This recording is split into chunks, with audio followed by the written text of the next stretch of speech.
ang kuwit ng balat sa akin. Dahil ay ipagsapalaran sa mga magot at talagang pinagulan. Kaya nag-magic ng saga.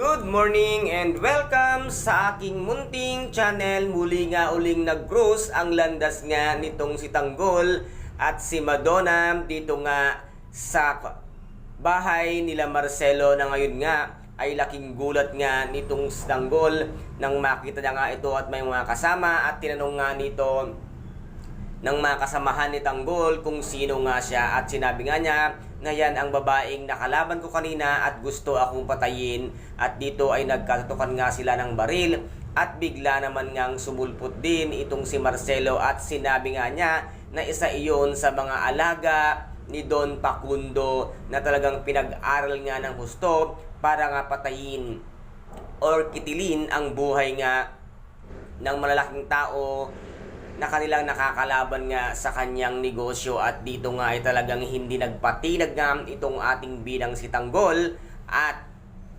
nasabi nga rin ni Madonna na matapang ka, pinabilib mo ako at meron kang mga kakaibang galaw at buong-buo ang loob mo. Kaya ngayon, ito kayang si Madonna at si Tanggol ay siyang magiging magkatanding ngayon at magkasama nga bilang isang tauhan nga ni Don Facundo na siyang tatapos sa mga Montenegro. At ngayon nga ay muling magkikita-kita na ang lahat, kasama nga ang Montenegro, ang grupo ni Tanggol at ang kapulisang kasama nga ni Rigor. At dito nga ay muling magkikita si Rigor at si Ramon, si David at si Tanggol, na si David ay muli na naman talagang sasalakayin si Tanggol, ngunit mabibigo naman itong si Raulo nga si David, na ngayon ay dito na kaya malalaman na unti-unti na Ramon Montenegro kung sino talaga ang tunay na Tanggol. Kaya guys, ito po ang ating pakaabangan dito nga sa tinaguriang pambansang teleserye